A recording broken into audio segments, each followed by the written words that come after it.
Assalamualaikum warahmatullahi wabarakatuh. Kita lanjutkan kajian teori ekonomi mikro. Hari ini kita bahas pasar monopoli. Masih bersama saya Yerohmana dari Fakultas Pendidikan Ekonomi dan Bisnis Universitas Pendidikan Indonesia. Nah, kita tahu bahwa monopoli itu adalah struktur pasar di mana hanya terdapat satu pemasok produk. Mono itu satu kan, poli kekuasaan. Jadi memang pasar yang dikuasai oleh satu pemasok.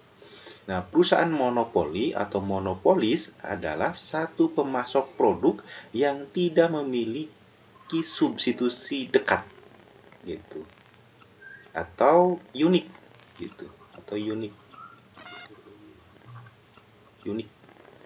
Dimana kalau begitu perusahaan monopoli mungkin besar atau kecil, tetapi berapapun ukurannya, ia harus menjadi satu-satunya pemasok produk tersebut. Jadi tidak mesti monopoli itu perusahaan besar, bisa saja kecil gitu. Kayak kita punya hak paten tentang lagu kita atau buku kita atau produk-produk lain, itu juga monopoli kita, gitu kan ya. Jadi tidak mesti besar. Yang kedua, artinya perusahaan monopoli harus menjual produk yang tidak ada penggantinya, gitu. Tidak ada penggantinya. Yang ketiga, ini berarti kurva permintaan untuk barang atau jasa perusahaan monopoli sangat tidak elastis, gitu. Sangat tidak elastis. Jadi tetap kurva permintaannya miring ke bawah, gitu ya. Cuman tidak elastis, gitu ya. Tidak elastis. Tidak perlu benar-benar tidak elastis karena konsumen mungkin memutuskan untuk tidak membeli barang daripada membayar yang lebih tinggi. Jadi tetap tidak sampai vertikal gitu ya, tetap inelastis, cuman tidak terlalu vertikal. Nah, ini contohnya di Indonesia itu ada Pertamina kan, itu kan, ada PT KAI, Kereta Api Indonesia, ada PLN dan produk-produk lainnya yang bisa memonopoli. Ini perusahaan besar. Nah, oleh karena itu ciri-ciri monopoli bisa kita rangkum, misalkan ada 5. Yang pertama, hanya ada satu penjual, pembeli bisa banyak. Yang kedua, tidak mempunyai barang pengganti yang mirip, tadi tidak ada pengganti. Yang ketiga, ada barrier to entry, ada hambatan untuk masuk, baik secara alami maupun buatan bagi perusahaan lain untuk masuk pasar.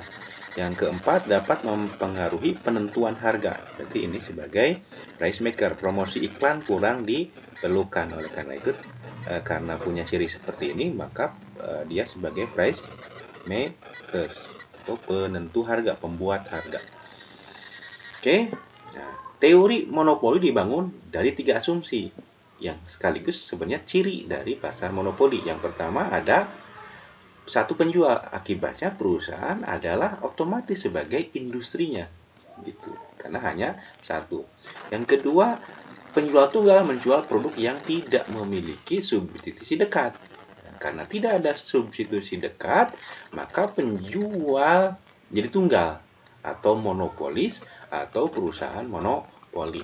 Yang ketiga, hambatan untuk masuk pasar sangat tinggi. Nah, dalam teori monopoli, memasuki industri sangat sulit, jika bukan tidak mungkin.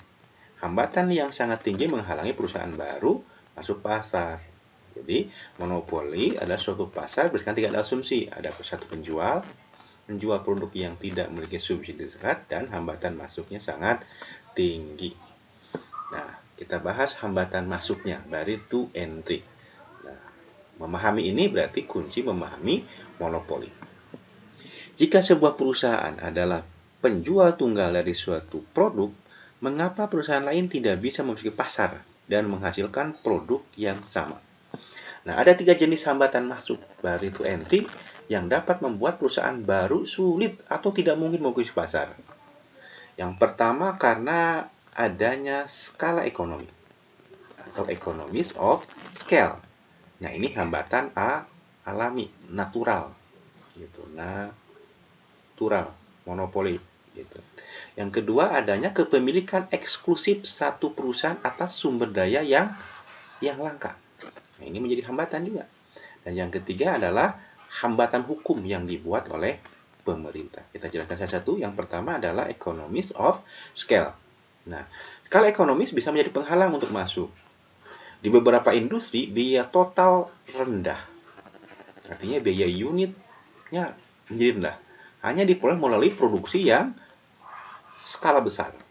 Nah, jika pendatang baru ingin bersaing di industri, maka harus memasuki dengan skala besar juga. Gitu. Tetapi harus berproduksi dalam skala besar ini tentu berisiko dan mahal. Karena itu bertindak sebagai penghalang gitu untuk masuk bagi perusahaan lain. Jika skala ekonomi nyatakan sedemikian rupa sehingga hanya satu perusahaan yang dapat bertahan dalam industri tersebut, maka otomatis perusahaan itu disebut perusahaan monopoli dan disebut dengan monopoli alami atau natural karena bekerja berdasarkan efisiensi, itu biaya unit yang rendah gitu.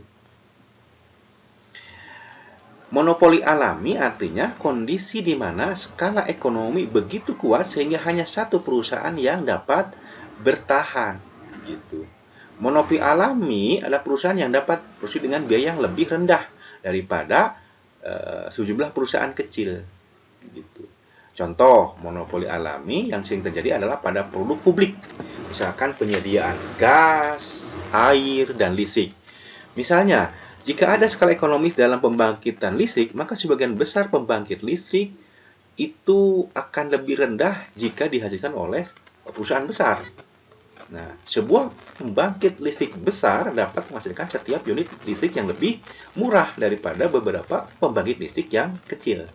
Nah, dalam hal ini ukuran akan menjadi penghalang untuk masuk karena dapat memasuki pasar dan bersaing dengan utilitas publik skala yang besar yang ada. Nah, perusahaan harus cukup besar juga untuk menjadi pesaingnya sehingga bisa menjadi lebih murah dari perusahaan tersebut. Nah, jadi boleh kita simpulkan jadi skala ekonomis itu akan menjadikan average cost-nya turun biar rata per unitnya turun.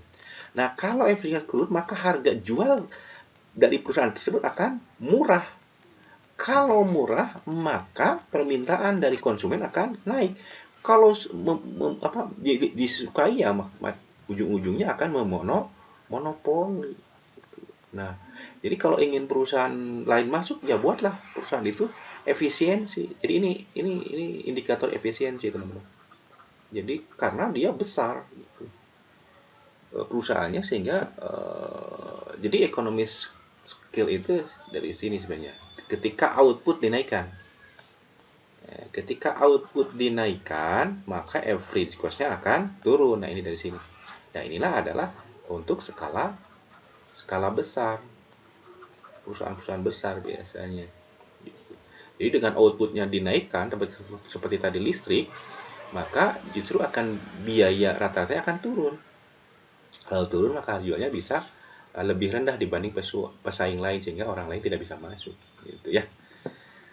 Oke, nah ini economy scale dengan average cost yang menurun. Nah, sebuah perusahaan besar yang berproduksi di sembarang ATC2, yang ini nih, TC2 dapat menghasilkan output yang jauh lebih rendah per unitnya daripada perusahaan kecil di sepanjang ATCI.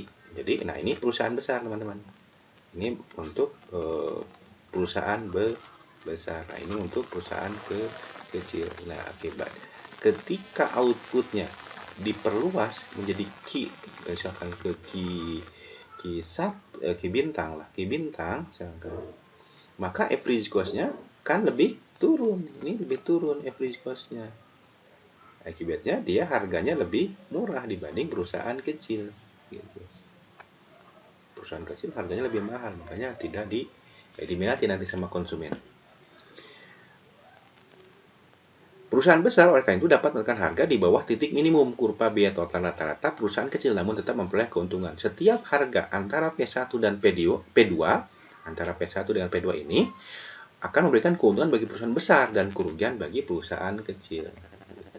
Karena ya, perusahaan kecil hanya mampu menjual di P2 sedangkan perusahaan kecil bisa di P1, maka rentang antara P2 dengan P1 merupakan keuntungan bagi perusahaan besar karena dia punya skala ekonomis.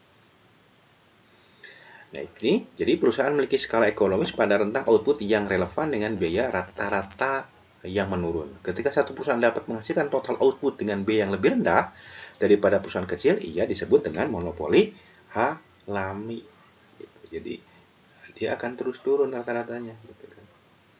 Nah, berarti punya average cost yang lebih rendah. Akibatnya biayanya lebih turun, harga jual lebih murah. Maka berarti dia disebut monopoli alami.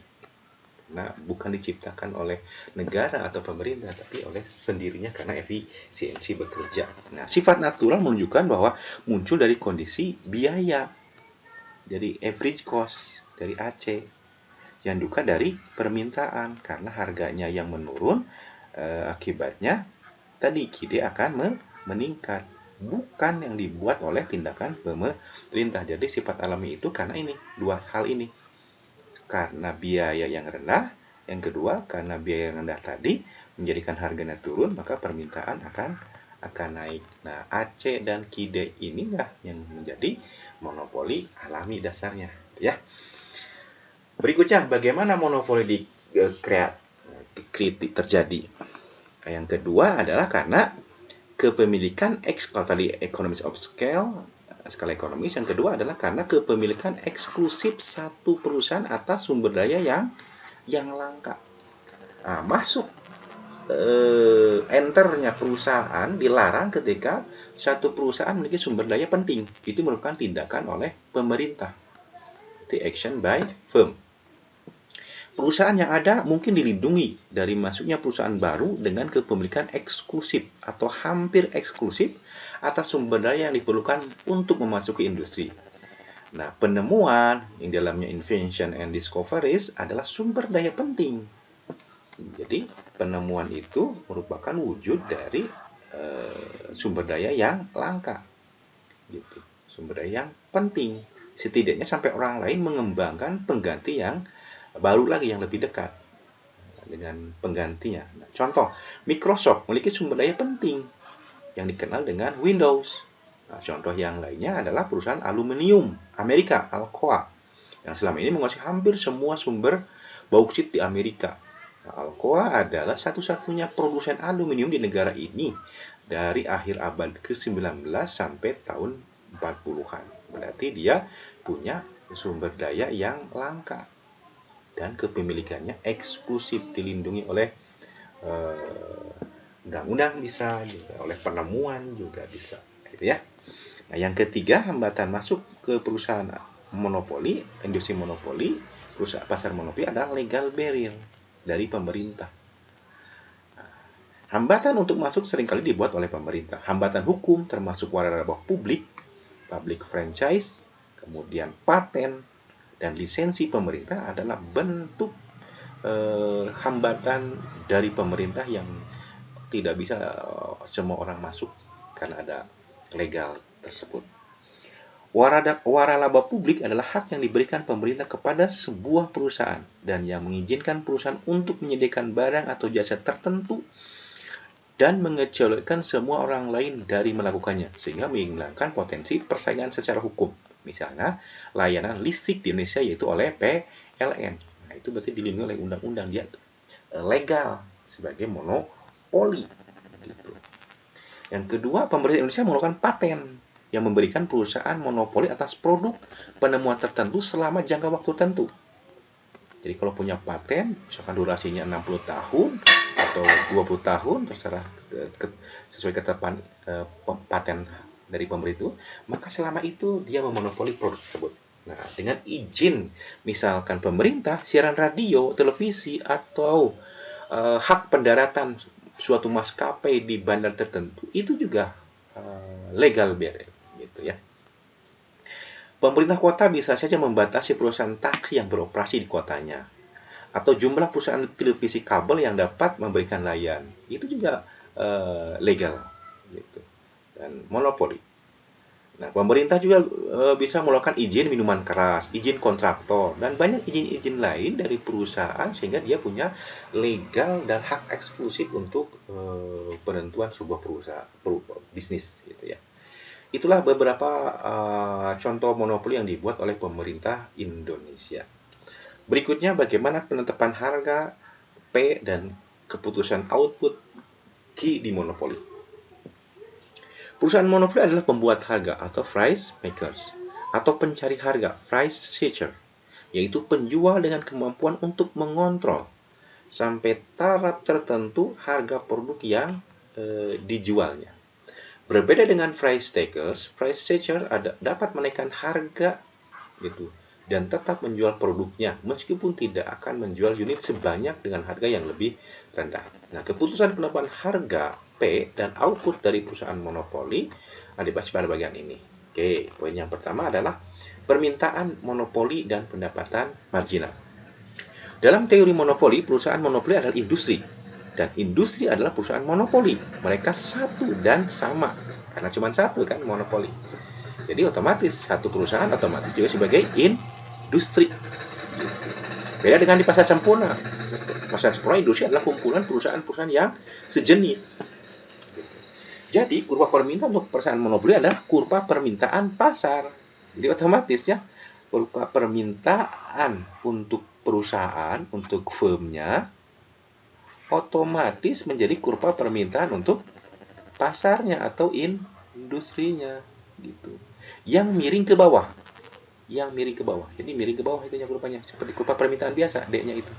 Beda dengan pasar sempurna yang horizontal, D-nya itu kan. Nah, kurva permintaan yang miring ke bawah menunjukkan hubungan terbalik antara P dengan kuantitas yang diminta. Jadi, kalau ingin lebih banyak, tentu harga harus dibuat lebih rendah. Jadi tidak berarti ugal-ugalan di pasar monopoli itu teman-teman.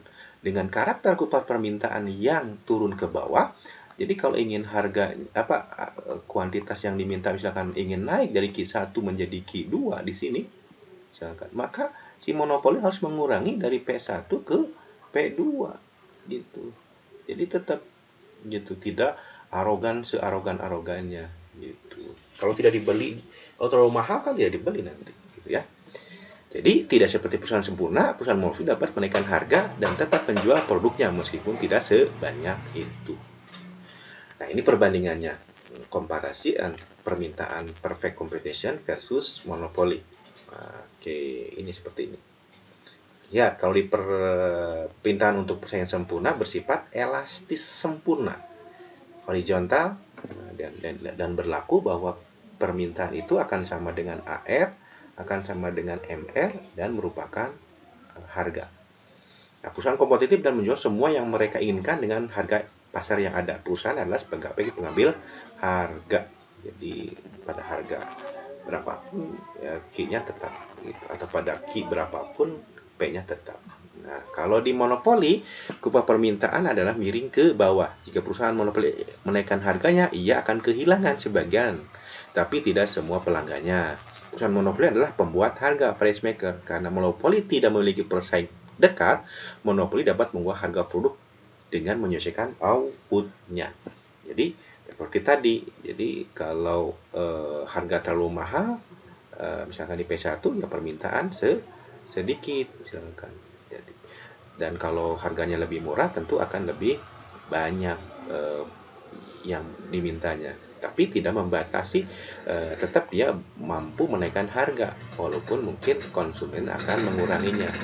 Gitu, tapi tidak ditinggalkan biasanya, terutama yang fasilitas publik seperti PLN. Itu PLN kalau dinaikkan pun ya tetap masyarakat akan membelinya walaupun mungkin akan lebih dikurangi atau dihematlah penggunaan listriknya, penggunaan airnya, misalkan yang dari PAM itu perusahaan air minum milik pemerintah itu kan. Oke, kita lanjutkan. Kurva permintaan dan pendapatan marginal di perusahaan monopoli itu tidak sama gitu. Dalam persaingan sempurna, kurva D itu sama dengan kurva marginal tadi. Jadi di pasar persaingan sempurna, D itu sama dengan MR dan sama dengan AR dan sama dengan P. Nah, dalam monopoli kurva D tidak sama dengan pendapatan marginal.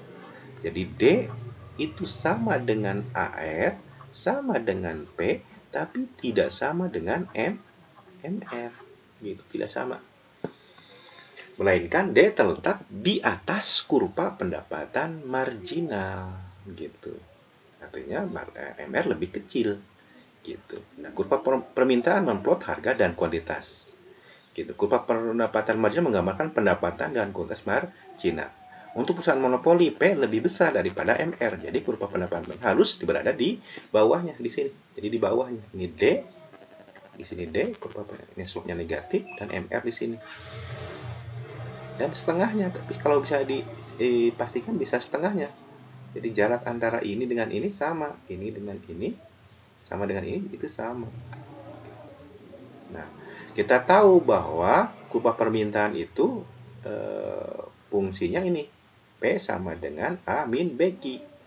Nah, kalau begitu, maka bisa diperoleh TR-nya. TR adalah P dikali Q. P kali Q. Jadi, TR itu adalah P dikali Q. P-nya itu kan ini. A, gitu. Sama dengan, berarti kan A min BQ dikali Q. Maka hasilnya adalah ini. Q min BQ kuadrat. Ini kuadrat di atas ya. Kuadrat. Gitu.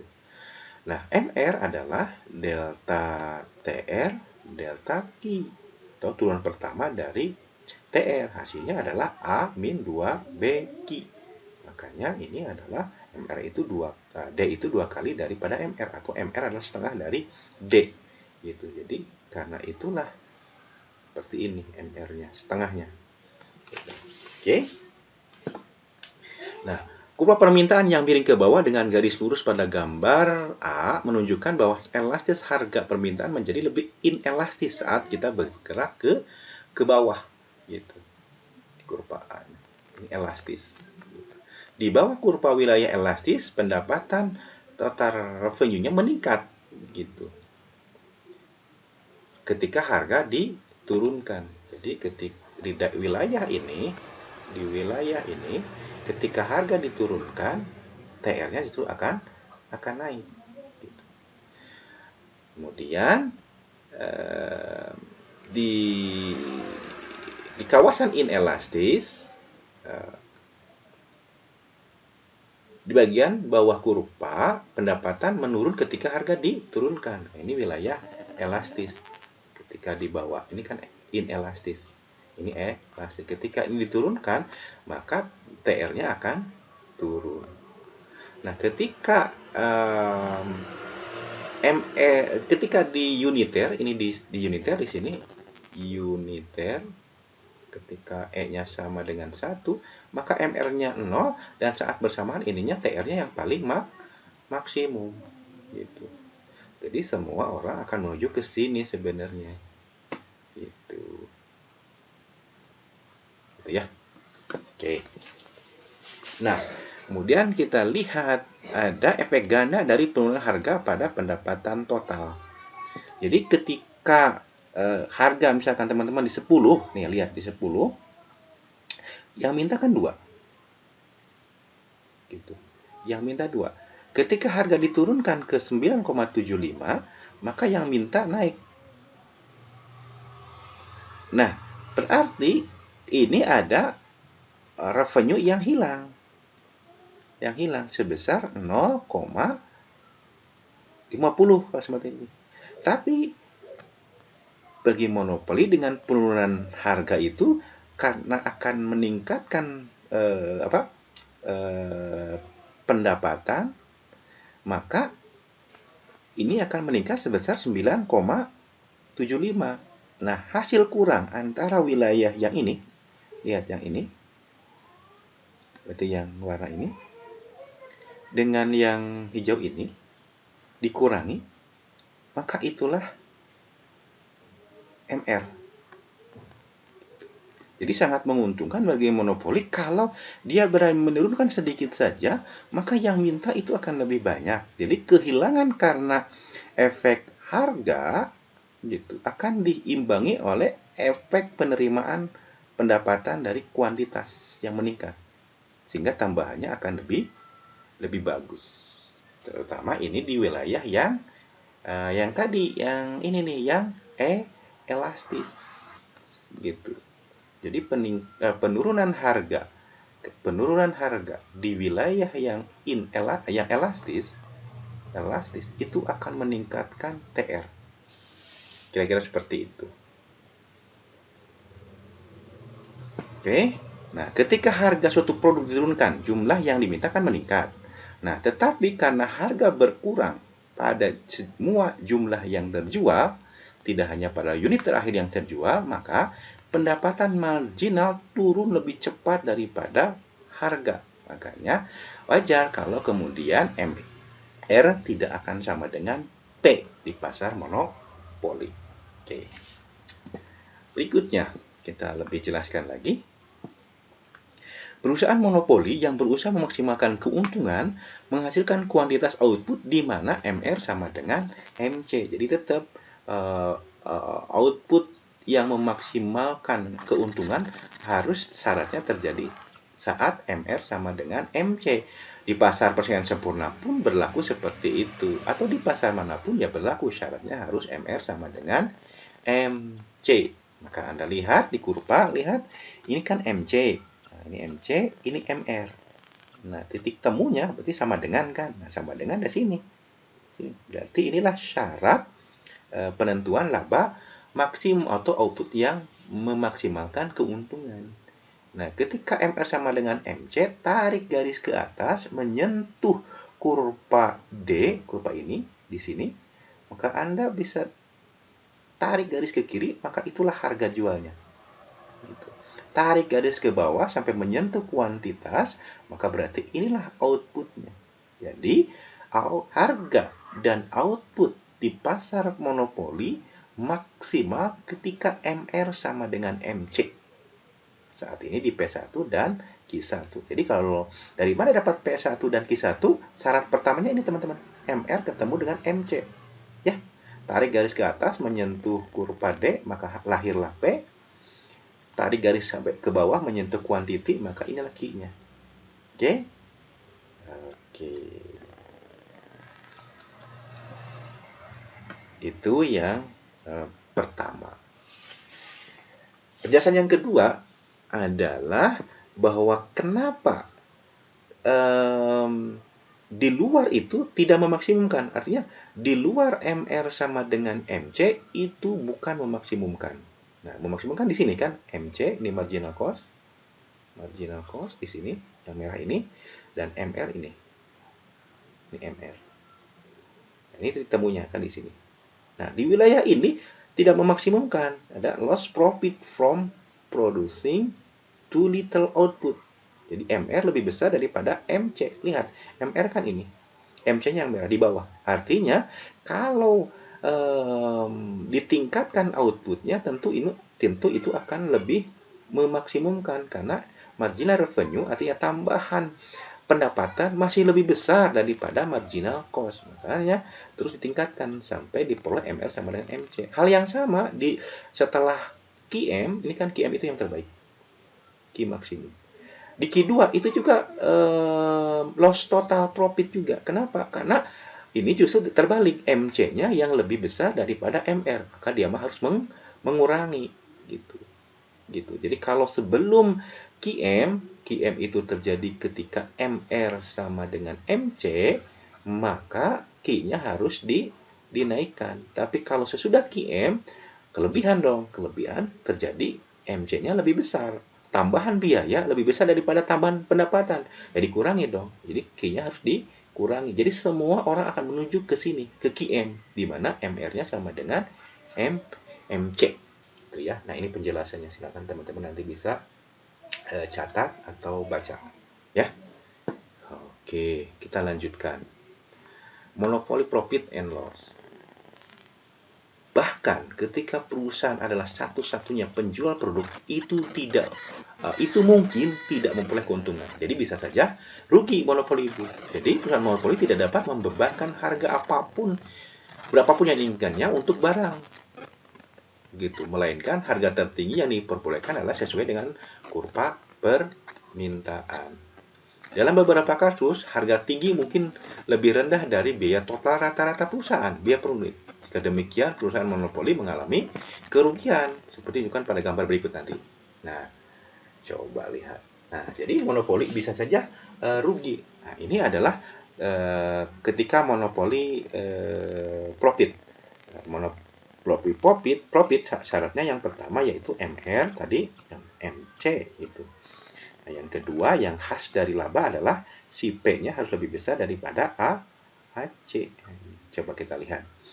MC, ini MR. Ketemu berarti di sini teman-teman. di sini nih.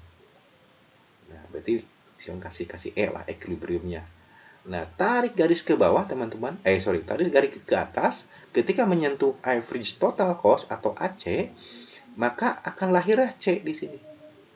Jadi, lahirnya C itu tidak sembarangan. Tidak dari sini, hati-hati. Gitu. Tapi dari sini, dari sana. Tarik garis ke atas. Ketika si MR ketemu dengan MC. Nah, di sini dulu. Jadi, tarik garis ke atas, menyentuh AC, lahir C. Menyentuh titik kurva D, maka lahirlah P. Jadi dari mana P optimum? Itu dari kurva D yang disentuh oleh titik MC ini. Bisa dipahami ya? Oke, hati-hati. Jadi kalau begitu, kalau di wilayah ini berarti TR-nya adalah kotak dari O P1 B Q1. Nah, ini TR-nya. Dari 0, P1, B, Q1. Sedangkan total cost-nya adalah kotak dari sini. 0, C, A, Q1. Maka kalau dikurangi, dapatlah laba. Misalkan di sini laba. Laba itu adalah kotak dari C, P1, B, A. Yang warna apa ini? Hijau kelabu gitu ya. Hijau. Gitu. Nah, inilah daerah laba gitu.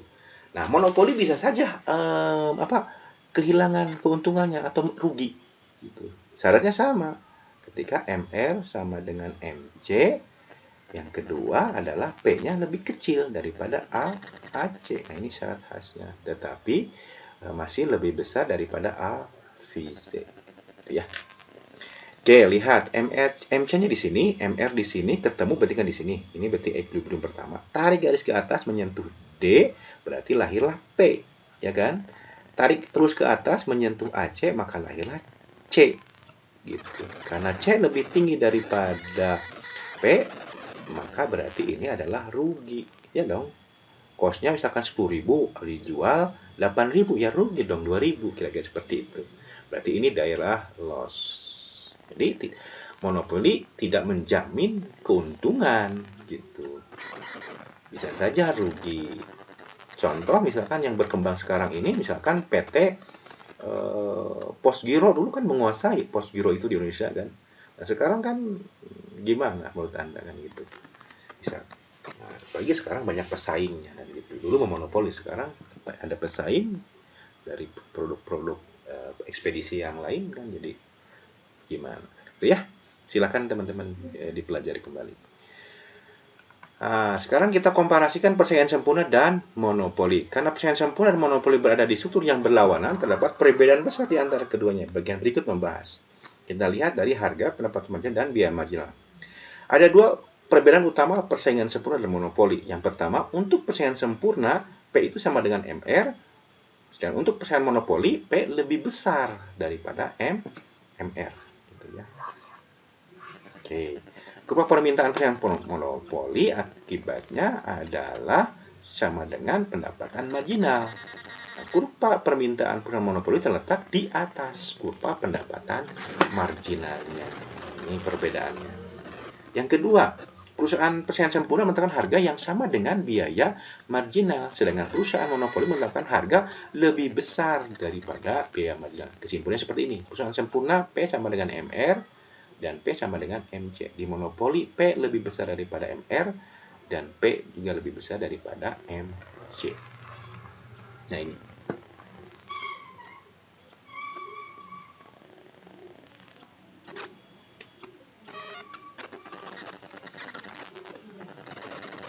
Perusahaan monopoli berbeda dari perusahaan persaingan sempurna dalam hal berapa banyak seluruh konsumen yang diterima pembeli. Sebagai ilustrasi sebagai berikut. Gambar menunjukkan kurva permintaan pasar yang miring ke bawah, kurva pendapatan marginal yang miring ke bawah, dan kurva biaya marginal yang horizontal. Misalkan marginal cost-nya horizontal. Sini ya. Meskipun Anda terbiasa melihat kurva biaya marginal miring ke atas, tidak ada yang mencegah biaya marginal itu konstan pada rentang output tertentu.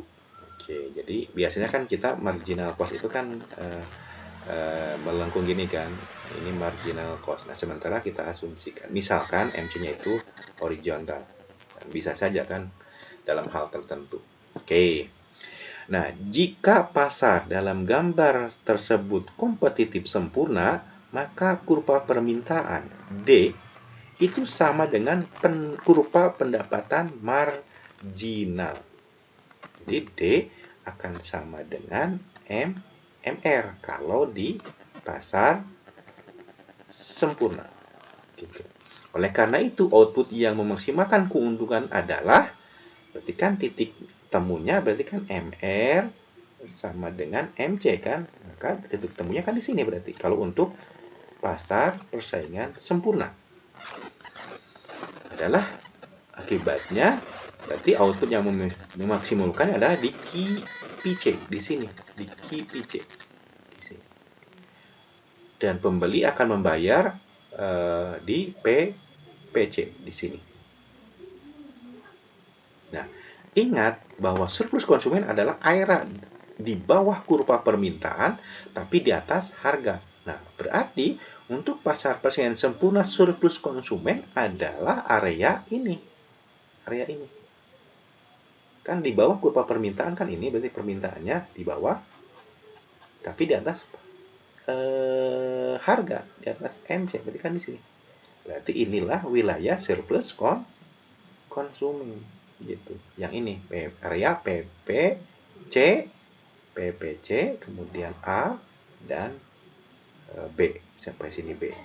Ini segitiga ini. Inilah surplus konsumen kalau dia di pasar persaingan sempurna. Oke, coba sekarang dalam pasar monopoli. Nah, dalam pasar monopoli kurva permintaan dan kurva pendapatan marginal itu berbeda. Nah, output yang memaksimalkan keuntungan adalah saat MR memotong MC. Nah, MR-nya kan tidak sama. Kalau di persaingan sempurna tadi bahwa D itu sama dengan MR, tapi kalau di pasar monopoli MR itu lebih kecil. Gitu. MR-nya di sini sekarang. Nah, MC-nya tetap di sini. Berarti MC ketemu MR kan di sini. Berarti di pasar monopoli MR ketemu MC di sini. Di sini. Berarti harga yang terbentuk kan tarik ke atas menyentuh D, maka ini PM. Jadi harga yang terbentuknya adalah PM. Dan kuantitas yang terjual di monopoli menjadi QM. Gitu. Sehingga surplus konsumen sekarang menjadi sedikit karena konsumen dipaksa harus membeli lebih mahal daripada pasar sempurna. Kalau sempurna kan di sini dengan kuantitas yang lebih banyak. Nah, dengan monopoli dia bisa menaikkan harga, terserah dia kan. Dia punya kekuatan price maker tadi. Ke PM akibatnya kuantitas karena terlalu tinggi konsumen mengurangi penjualannya. Nah, yang tersisa surplus konsumen ya ini berarti wilayahnya. Itu lebih kecil sekarang. Nah, ini adalah surplus konsumen di monopoli. Di pasar monopoli. Oke? Jadi itulah kerugian surplus konsumen akibat monopoli. Jadi ada yang hilang. Gitu. Hilang kan, ada yang hilang. Kalau tadi kan ini. Gitu. Sekarang hilang segini. Yang tersisa ini. Itu ya. Oke. Perbandingan berikutnya. Ini terkait dengan kerugian bobot mati, dead weight loss. Di mana pengurangan surplus konsumen tanpa peningkatan laba yang sesuai ketika perusahaan persaingan sempurna di monopoli. Dead weight loss itu sebuah konsekuensi yang harus diterima kerugian karena tidak bekerjanya sistem pasar. Gitu. Jadi kalau sistem pasar diintervensi, misalkan seperti monopoli, maka akan ada kerugian yang harus ditanggung.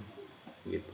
Itulah bobot mati. Nah, kerugian mana yang terlihat? Nah, ini lihat. Ini adalah pasar persaingan sempurna. Lihat, ketika permintaan bertemu dengan penawaran kan di sini, maka harganya ini, kuantitasnya ini.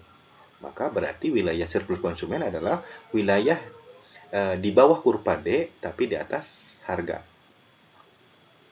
keseimbangan, berarti wilayah ini, ya kan? Sedangkan surplus produsen adalah wilayah di atas kurva S penawaran tetapi di bawah harga keseimbangan, berarti wilayah ini. Nah, ini. Surplus konsumen surplusnya seperti ini. Begitu masuk ke monopoli, teman-teman, karena D tidak sama dengan MR, MR adalah lebih kecil, maka yang terjadi MR ketemu MC-nya kan di sini. MC di sini kan. Nah, ini adalah syarat MR sama dengan MC. Gitu. Nah, MC ketemu MR, tarik garis ke atas, menyentuh kurva D, maka lahirlah P-nya harganya. Gitu. Ya kan? Terus ini kuantitasnya. Akibatnya berarti sekarang surplus konsumennya yang tersisa adalah ini. Surplus konsumen yang tersisa inilah, teman-teman. Karena wilayah yang ini sekarang menjadi wilayah yang dimiliki oleh produsen. Jadi consumer surplus transfer to producer. Produsen. Jadi wilayah ini akan menjadi bagian surplus produsen yang sebelumnya di sini, ya, kalau digambarkan di sini berarti kan sekitar sini lah. Sekitar sini. Nah, awalnya kan surplus konsumen, tapi begitu di monopoli, maka surplus konsumen menjadi hak milik produsen. Nah, pertanyaannya, kan yang wilayah ini oleh siapa? Yang warna biru ini, biru muda ini. Itulah deadweight loss. Sebuah kerugian atau sebuah sebuah konsekuensi yang harus ditebus, harus dialami kerugian karena berlakunya bukan sistem pasar, tapi berlaku monopoli. Jadi ini kerugian, teman-teman. Kerugian. Yang sebelumnya kan dimiliki oleh konsumen dan produsen. Sekarang hilang wilayah ini. Baik produsen hilang, konsumen hilang. Tapi produsen masih mending karena dia mengambil sebagian dari surplus produsen dengan menaikkan harga itu. Gitu kira-kira ya. Bisa dipahami ya? Silakan baca buku referensinya kalau masih belum, atau baca penjelasan ininya. Tapi sekilas seperti itu kira-kira. Oke? Sederhananya. Oke, kita lebih tergambarkan lagi perbandingannya antara persaingan sempurna dan monopoli. Oke. Kalau di pasar persaingan sempurna, lihat. Surplus konsumen itu awalnya adalah A, B, C. Lihat, A, B, C. Ya kan? Titik temu antara MC dengan MR. MR-nya itu sama dengan D kalau di sempurna kan? Kalau di monopoli lebih kecil MR-nya. Berarti kan di sini. Jadi awalnya consumer surplus adalah A, B, C. Segitiga inilah. Oke, segitiga ini. Set. Nah, ini surplus. Begitu di monopoli, maka yang tersisa hanya A. Hanya A. Nah, lihat ini aja yang biru ini. Gitu. Seperti tadi teman-teman yang ini. Nah, ini yang tersisa ini. Kan yang ini diambil oleh produsen, yang ini deadweight loss, rugi. Nah, ini. Jadi yang A. Jadi perubahannya atau dampaknya ini berarti change itu bisa sama dengan dampak.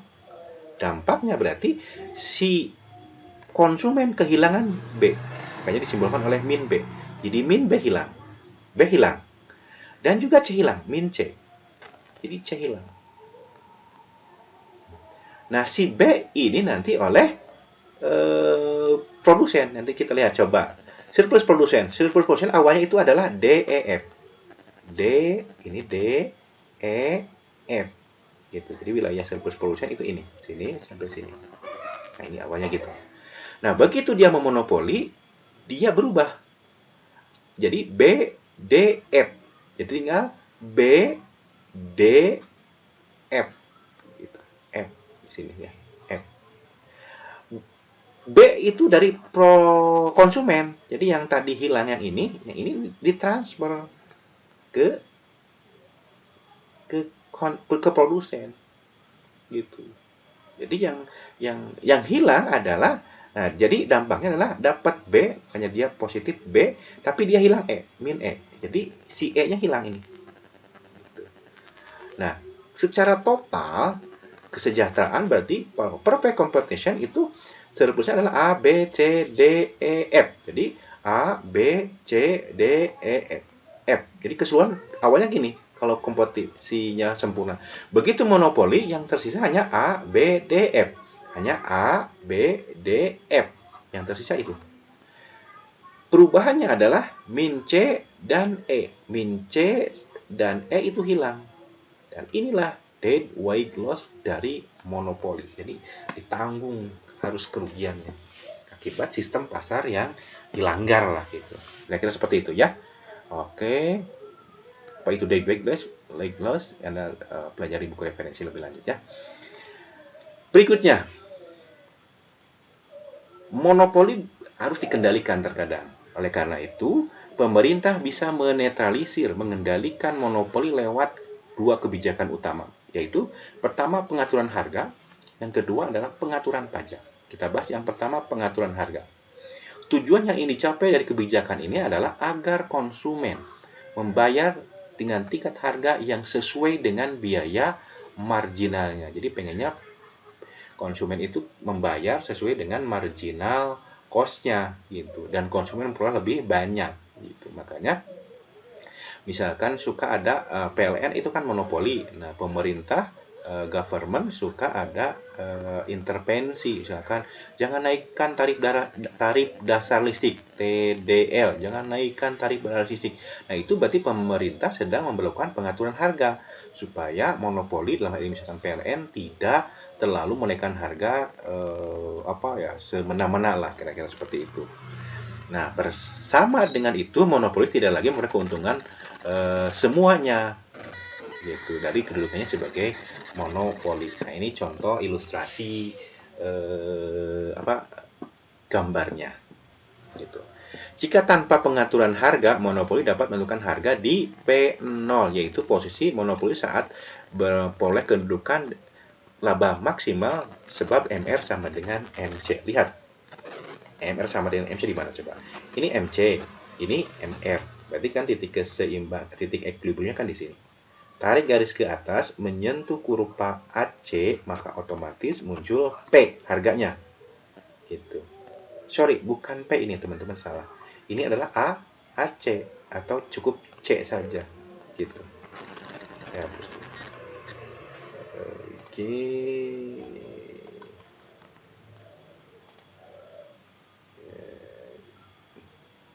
Oke.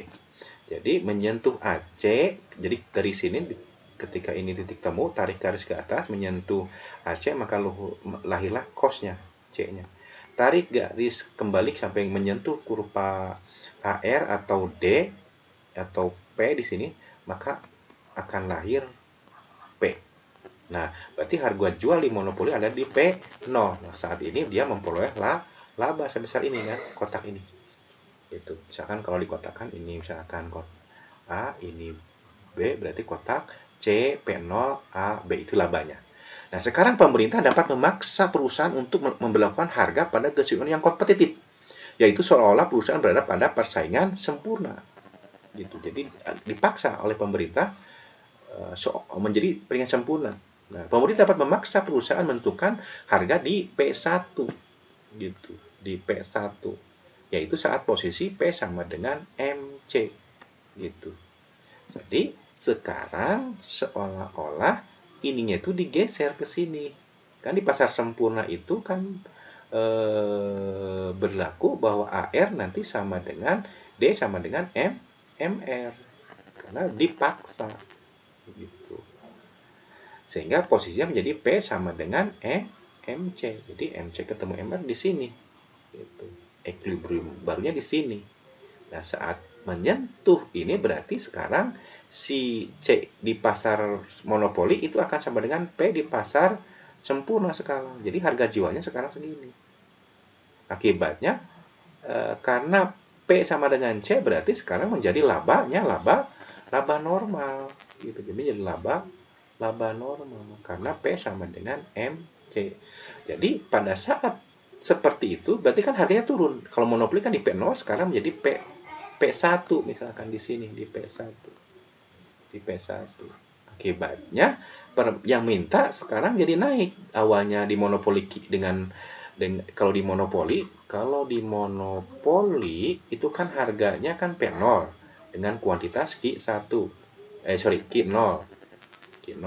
Nah, sekarang di pasar persaingan sempurna karena lewat kebijakan harga oleh pemerintah dipaksa misalkan menjadi P-nya P1 dan kuantitasnya menjadi Q1. Jadi harga lebih murah dan kuantitas lebih banyak. Jadi kesimpulannya pengaturan harga akan membentuk satu laba monopoli turun tadi laba maksimum jadi laba normal ya kan. Yang kedua harga lebih rendah mulai dari P0 menjadi P1. Yang ketiga dampaknya adalah kuantitas naik dari Q0 menjadi Q1. Tentu dengan pengaturan harga seperti ini yang diuntungkan adalah konsumen yang untung karena harga lebih murah, barang lebih banyak. Tapi bagi monopoli tentu kebijakan ini merugikan kalau dari sudut pandang monopoli. Oke? Nah, ini secara grafiknya. Lihat, sirkel konsumen awalnya adalah tanpa kebijakan atau regulasi dari pemerintah adalah A. Gitu. Awalnya kan A. Monopoli. Karena dia harus menjual di sini. Ini kan MR. MR ketemu MC di sini, ke sini, maka harganya adalah di 18 dengan permintaan 6, ya kan? Berarti ininya segitiga ini awalnya. Begitu diregulasi karena dipaksa harganya sama dengan C, maka sekarang bertambah dong. Jadi A, B, C. Sehingga perubahannya adalah dia bertambah dapat B, dia bertambah dapat C. Jadi akhirnya dia sama seperti perubahan seperti awal sebelum ada monopoli. Jadi segitiganya segitiga pool gitu ya. Segitiga pool dia itu. Jadi ada A, ada B, ada C. Jadi pool. Jadi dengan ada regulasi dia kembali ke awal. Bagi produsen awalnya kan BD, nih kan BD awalnya kan gini. Nah ini begitu ada regulasi dari pemerintah tinggal D dan E. Jadi kembali lagi seperti surplus awal produsen sebelum dia memonopoli gitu. Jadi kesejahteraannya adalah secara total awalnya hilang awalnya dapat ABD min CE karena ini deadweight loss, sekarang menjadi ABCDE gitu. Jadi total dapat gitu. Deadweight loss 0 malah karena tidak ada kerugian. Jadi itulah kebijakan price regulation. Tentu lebih bagus sebenarnya kan ya kalau di si konsumen gitu. Yang kedua adalah pengaturan perpajakan. Terdapat dua jenis pajak yang dikenakan pada monopoli, bisa lump sum tax atau pajak sekaligus, artinya jumlah pajak tertentu yang dikenakan dengan tidak memperhatikan output yang dihasilkan. Jadi seperti fixed cost berarti kan ya. Sedangkan kalau built-in flexible tax adalah pajak per unit, adalah pajak khusus atau pajak yang ditetapkan untuk setiap unit yang dihasilkan dalam persentase tertentu. Jadi pajak per unit. Jadi ini proporsional berarti kan ya. Seperti variable cost kalau gitu sifatnya itu. Kalau ini seperti fixed cost gitu ya. Yang pertama lump sum tax pajak sekaligus. Nah, pengenaan lump sum tax monopoli seperti biaya izin yang dikenakan oleh pemerintah kan gitu. Nah, karena jumlah pajak yang dikenakan tidak tergantung pada output, maka pajak tersebut merupakan seperti biaya tetap bagi monopolis yang tadi saya jelaskan. Jadi seperti biaya tetap fixed cost.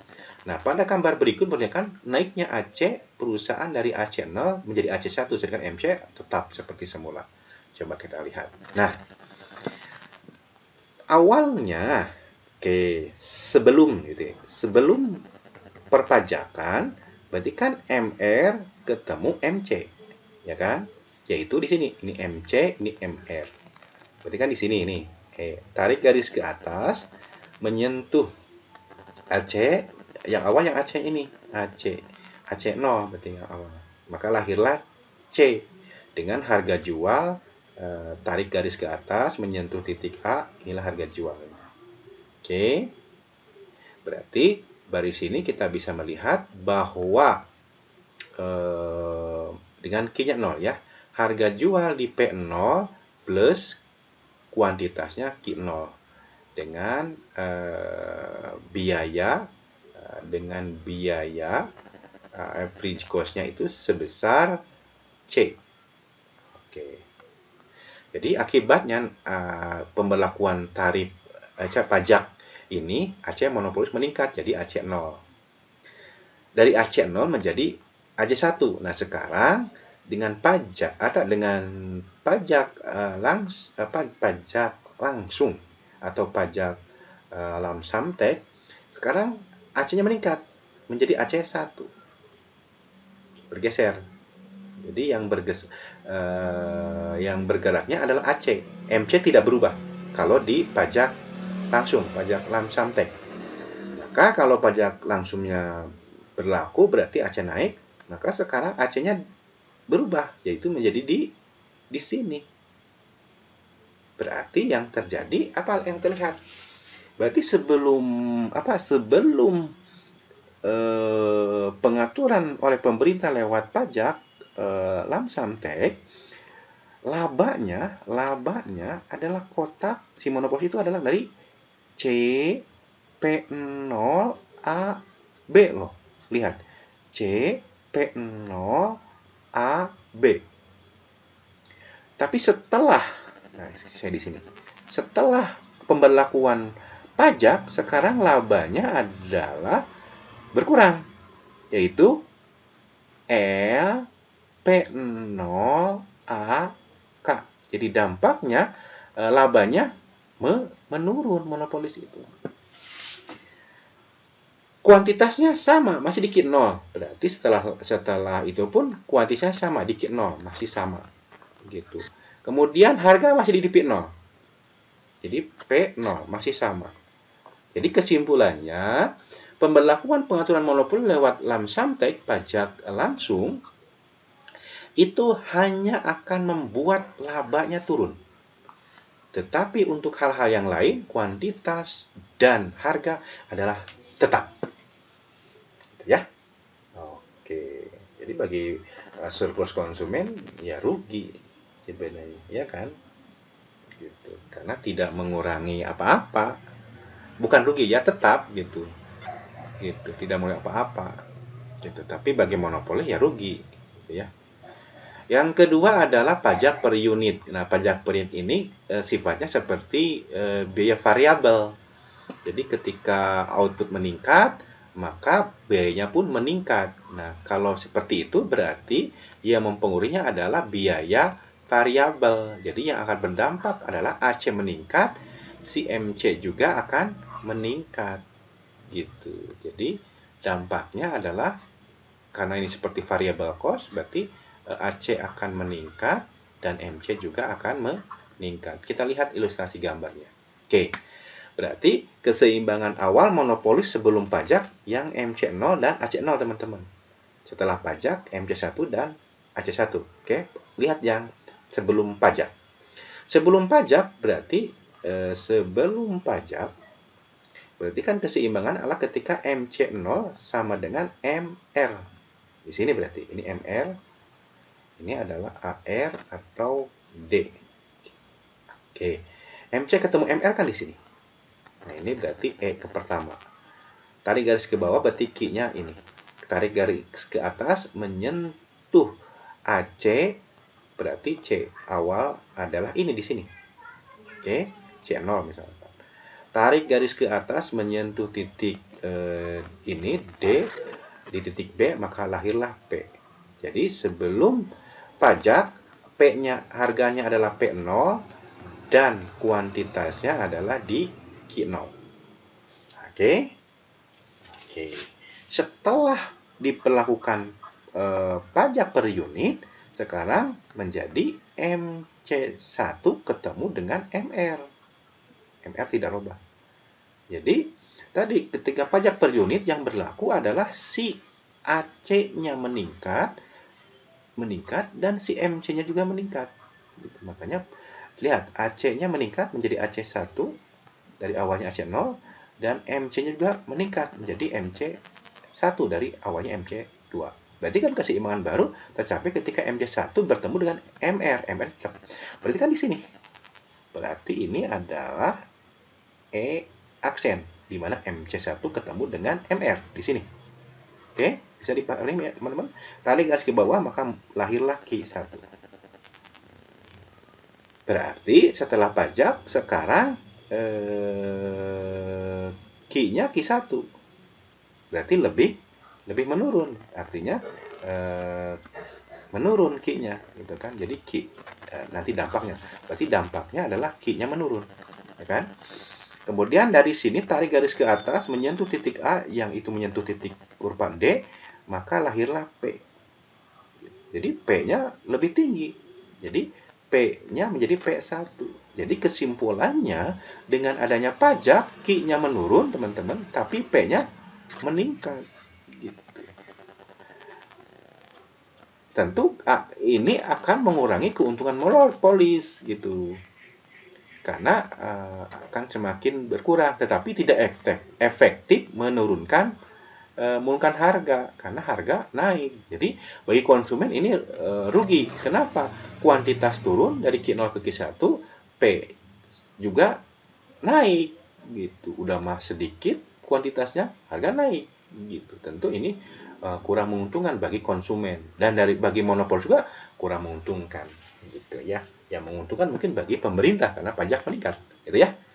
Jadi pendapatan meningkat dan bisa digunakan pendapatan pajak itu untuk membangun Indonesia lebih baik misalkan. Oke, yang berikutnya adalah diskriminasi harga. Apa itu diskriminasi harga? Kebijakan harga menetapkan harga berbeda. Jadi harga berbeda, menetapkan harga berbeda untuk barang yang sama ke konsumen yang berbeda. Jadi produknya sama, tapi akan dijual ke konsumen yang berbeda dengan harga yang berbeda. Nah, itu berarti diskriminasi harga. Tujuannya apa? Ya tentu untuk menaikkan jumlah keuntungan yang lebih optimal. Sering dijumpai pada industri public utility, misalkan perusahaan listrik dan BBM yang biasa memisahkan pemakaian untuk industri dan rumah tangga. Jadi beda antara industri dengan rumah tangga, tarifnya, misalkan antara tarif listrik untuk industri dengan tarif untuk rumah tangga itu beda. Berarti dia melakukan diskriminasi harga, atau PLN juga, atau BBM juga. Nah, kalau di luar kebijakan sebuah negara, itu berarti kebijakan dumping disebutnya. Kalau di dalam lebih mahal, di luar lebih murah. Berarti itu kan diskriminasi harga. Nah, disebutnya dumping kalau level negara. Nah, penggolongan diskriminasi harga tergantung pada derajat diskriminasinya. Diskriminasi harga derajat 3 itu menekan harga yang berbeda pada konsumen untuk barang yang sama pada pasar yang berbeda. Berarti diskriminasi harga yang paling umum. Makanya kenapa diskriminasi harga derajat 3 ini disebut juga derajat yang paling umum. Yang kedua ada diskriminasi, jadi ada 3 teman-teman. Ada derajat yang pertama itu diskriminasi derajat 3, yang kedua ada diskriminasi derajat 2, di mana melakukan harga berbeda untuk beberapa golongan barang dijual kepada pelanggannya gitu. Nah, yang ketiga adalah diskriminasi derajat 1.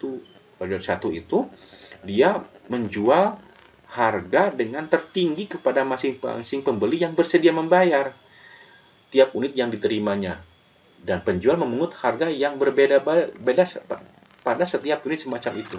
Nah, penjual menghadapkan pembeli dengan tawaran beli semua atau tidak sama sekali. Akibatnya berarti kan seperti itu kan menghabiskan semua surplus konsumen gitu.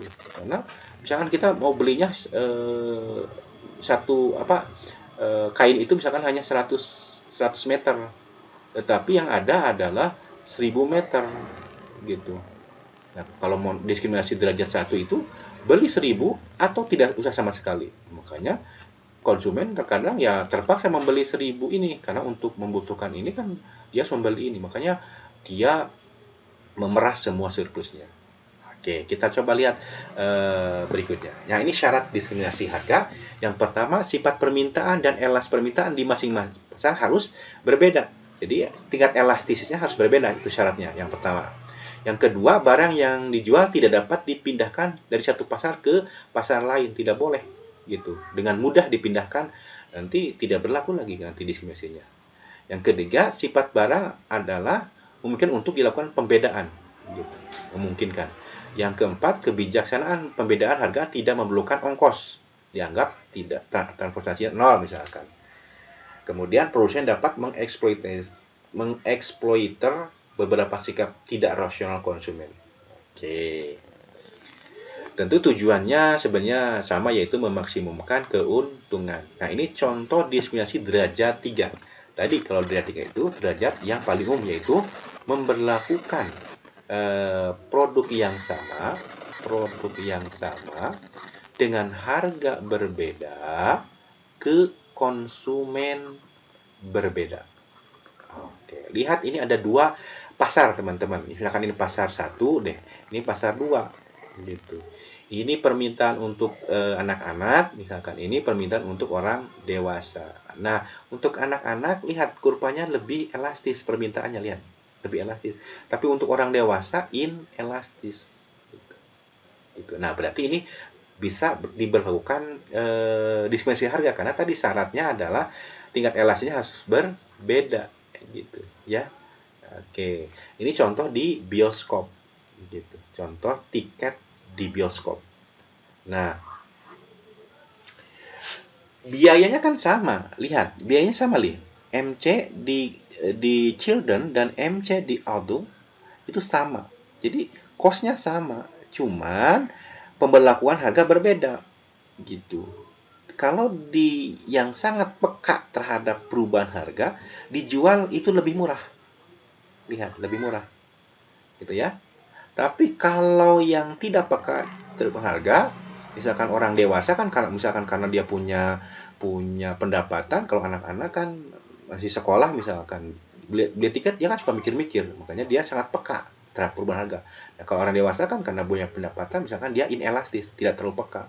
Nah, perusahaan bisa melakukan harga yang lebih tinggi di PA misalkan.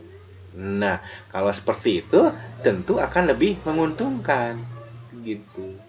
Terutama bisa mendongkrak dari yang dewasa ini. Kira-kira seperti itu ya. Bisa dipahami?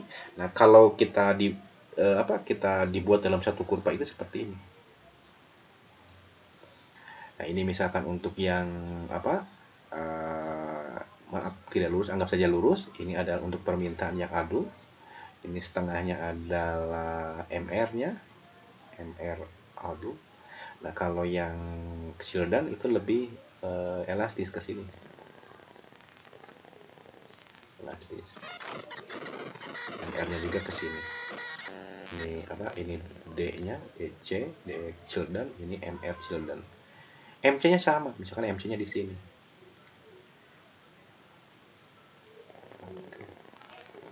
Berarti MC ketemu MR kan di sini. Saya pakai warna yang lain coba. Oke. Nah, MC ketemu MR kan di sini. Tarik garis ke bawah, berarti ini kan kuantitas children. Tarik garis ke atas, menyentuh D, berarti ini adalah P-nya. P untuk children. Lebih murah. Lihat yang ini kan pasar dewasa, ini pasar children yang elastis, ini yang inelastis. MC ketemu MR di mana? Di sini. Tarik, ini adalah key untuk adult. Tarik garis ke atas, menyentuh kurva D, maka ini lahir P. P untuk orang dewasa di A. Lihat di sini. Nah, inilah perbedaannya.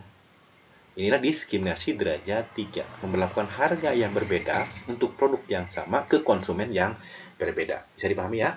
Dan keuntungannya akan lebih besar dibanding sendirian. Dibanding tidak ada perbedaan, maksudnya tidak membedakan untuk anak-anak dan dewasa, akan lebih kecil. Tapi kalau dibedakan seperti ini akan lebih banyak keuntungannya. Yang berikutnya adalah diskriminasi derajat 2. Derajat 2 ini banyak terjadi pada pekerjaan publik. Gitu. Sebab diskriminasi harga semacam ini dipraktekkan dalam pasar dengan banyak pembeli sehingga berlaku hanya satu harga saja bagi semua pembeli. Satu harga saja bagi semua pembeli. Nah, contoh diferensiasi harga adalah pada perusahaan air minum, perusahaan listrik, perusahaan telekomunikasi, dan lainnya. Nah, ini contoh ilustrasinya. Perusahaan air minum memungut, ya, misalkan kita di PDAM lah, misalkan ya, PDAM. Anda beli air, gitu kan, air rumah tangga orang tua Anda. Nah, PDAM mengatakan, misalkan, tarif bagi 1000 meter kubik air pertama per periode waktu tertentu, misalkan 1 bulan, memungut satu tarif, gitu. Tapi kemudian memungut harga yang lebih rendah untuk 500 kubik berikutnya. Dan memungut tarif yang lebih rendah lagi untuk kubik berikutnya lagi. Jadi seolah-olah awalnya mahal, ini kan mahal nih, di bub pertama tarifnya mahal, 5 kubik berikutnya lebih rendah, 500 kubik berikutnya lebih rendah lagi, gitu. Ini agak rendah, ini lebih rendah lagi, kira-kira seperti itu. Maka itu berarti diskriminasi harga. Bisa dipahami? Contoh misalkan nih, konsumen memakai atau butuh 2000 meter kubik selama 1 bulan. Nah, ia harus membayar 1000 pertama itu dikali PA1. 500 kubik berikutnya harus dibayar dengan tarif PA2. 500 kubik berikutnya dibayar dengan PA3. Nah, diskriminasi harga berlaku jika si P1 yang awal itu harganya lebih tinggi dibanding di P2. Nah, P2 lebih lebih mahal dibanding lebih murah daripada P1, dan di P3 itu lebih murah lagi, gitu. Atau lebih mahal P2 dibanding P3. Jadi semakin ke sini semakin murah, gitu. Jika tidak ada diskriminasi harga, maka konsumen akan membayar sebesar 2000 kali PA3 saja. Gitu. Oke? Oke, coba kita lihat ilustrasinya. Nah, ini. Misalkan tadi konsumen butuh 2000 meter kubik, gitu ya, kubik, gitu.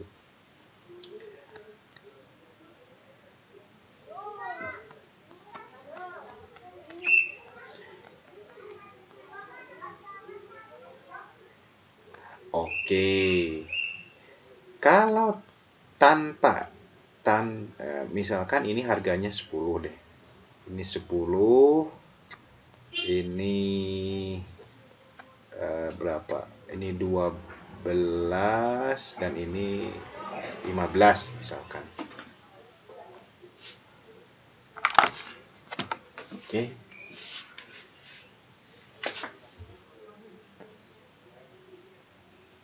Oke. Jadi tanpa diskriminasi berarti kita hanya membayar 2000 meter kubik dikali harga PA3 sejumlah berapa itu, $10 misalkan. Berarti dia hanya bayar $20.000 misalkan. Ya, pakai dolar biar gampang. Nah, tapi kalau diskriminasi harga seperti ini, 1000 meter kubik pertama itu dikali dengan PA3, yaitu sejumlah 10. Maka dia membayar, berarti kan $10.000, ya kan? Yang ini nih. 1000 meter pertama dia harus membayar ini. Gitu. Di harga P1. Di harga PA1, ini PA1 yaitu 15, berarti 15.000. Maaf. 15.000. Kemudian 500 meter kubik berikutnya dia dikalikan dengan harga yang lebih murah, yaitu di PA2 sejumlah 12. Berarti kan 500 dikali 12 adalah 6.000. $500.000. Nah, kemudian 500 berikutnya, meter kubik berikutnya, dia dihargai lebih murah, yaitu di PA 3 dengan hanya sebesar 10. Berarti dia adalah $5.000. Kalau di total, lihat total, kan yang mana lagi coba. Berarti kan secara kubik kan 2000. Lihat teman-teman, ini jumlahkan, itu kan hasilnya 2000 meter kubik. Sama kan? 1000 tambah 500, 1500 tambah 500 kan 2 meter kubik. Tetapi sekarang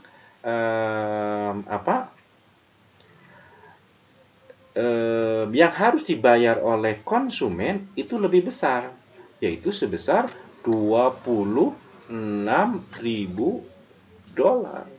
bandingkan dengan yang tanpa diskriminasi. Tentu bagi monopolis ini adalah keuntungan dengan adanya harga yang berbeda-beda itu, ya kan? Tapi kalau tanpa diskriminasi dia hanya mendapatkan 20.000 juga sebenarnya udah untung.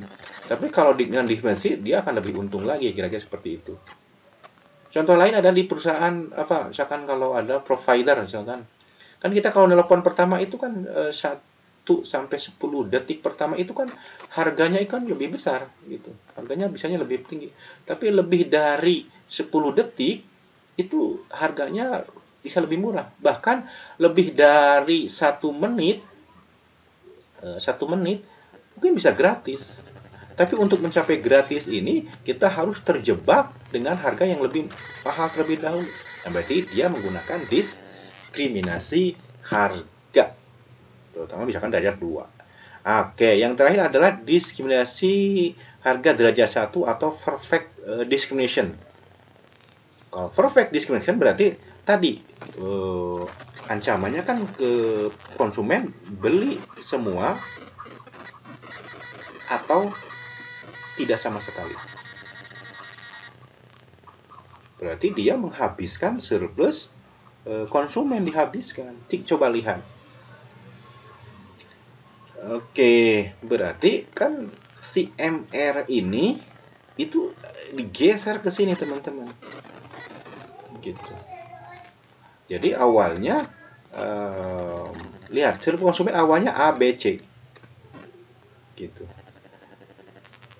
Dengan diskriminasi, dengan monopoli, adanya monopoli, surplus konsumen kan tinggal A, seperti yang tadi dijelaskan, tinggal A.